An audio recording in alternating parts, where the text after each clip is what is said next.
మనం ఏదైనా ఒక లక్ష్యాన్ని ఎంచుకున్నప్పుడు ఆ లక్ష్యాన్ని సాధించడానికే మనం ఎంతో కృషి చేయాలి గాని వెంటనే మన యొక్క ఆలోచనను, శ్రద్ధను మరొక వైపు డైవర్ట్ చేయకూడదు అన్నదానికి ఉదాహరణగా ఒక మోటివేషన్ స్టోరీతో మీ ముందుకొచ్చాను. ఇలాంటి మరిన్ని స్టోరీస్ కోసం డీపీ స్టోరీ టైమ్ ఛానల్ని అయితే ప్రతి ఒక్కరూ సబ్స్క్రైబ్ చేసుకోండి. ఒక గురువు దగ్గర శిష్యుడు దాదాపు 15 సంవత్సరాలుగా విద్య నేర్చుకుంటూ ఉంటాడు.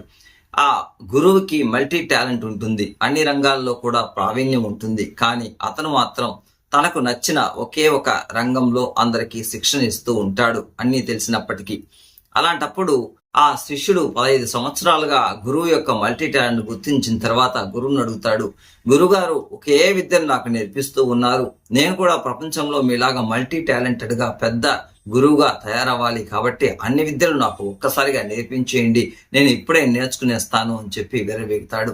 అందుకు అతనికి గుణపాఠం నేర్పించాలని ఆ గురువు ఏం చేస్తాడంటే, అతను ఒక బోన్లో రంగురంగుల కుందేలని ఒక బోన్లో పెట్టుంటాడు. ఆ బోన్ని విప్పేసి కుందేలన్నిటిని కూడా అడవిలోకి వదులుతాడు. అతని శిష్యునికి చెప్తాడు, ఈ 10 కుందేళ్లు అడవి వైపు పరిగెడుతున్నాయి, వాటన్నింటినీ పట్టుకో అంటాడు. వెంటనే ఆ శిష్యుడు గురువు చెప్పిందే తడవుగా పరిగెత్తాడు ఆ 10 కుందేళ్లను పట్టుకోవడానికి. కానీ అది అతని వల్ల సాధ్యం కాదు. అన్నీ కూడా చాలా ఫాస్ట్ గా ఒక్కోటి ఒక్కో దిక్కున పరిగెడుతుంది, దేన్ని పట్టుకోలేకుండా పోతాడు.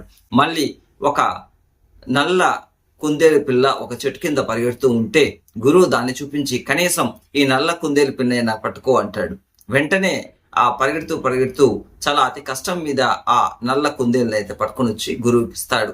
అప్పుడు గురువు ఇలా చెప్తాడు, చూసావా, 10 కుందేలు పిల్లను పట్టుకుంటే నీ వల్ల కాలేదు, ఎందుకంటే ఒక్కొక్క కుందేలు ఒక్కొక్క దిక్కుల్లోకి పరిగెడుతున్నాయి కాబట్టి వాటిని నువ్వు పట్టుకోలేకుండా పోయినావు. నీ దృష్టి ఒకే దిక్కు పైన ఉన్నప్పుడు ఆ నల్ల కుందేలు నువ్వు పట్టుకోగలిగావు. అదే విధంగానే మనం ఏదైతే ఒక లక్ష్యాన్ని ఏర్పరచుకుంటామో ఆ లక్ష్యాన్ని సాధించే దిశగానే మన యొక్క శ్రద్ధాశక్తులు ఉండాలి. కానీ మన యొక్క ఆలోచనలను 10 రకాలుగా మనం పంపించేస్తే మన యొక్క లక్ష్యాన్ని సాధించడంలో విఫలమవుతాము. కాబట్టి ఏకాగ్రత అనేది ముఖ్యం లక్ష్య సాధనలో అంటారు. ఇప్పుడు 10వ తరగతి పిల్లలు ఎగ్జామ్ రాస్తున్నారు కాబట్టి వాళ్ళకి చెప్తుంది ఏమంటే, మీ యొక్క లక్ష్యం 10వ తరగతి పరీక్షల్లో మంచి మార్కులు సాధించడం.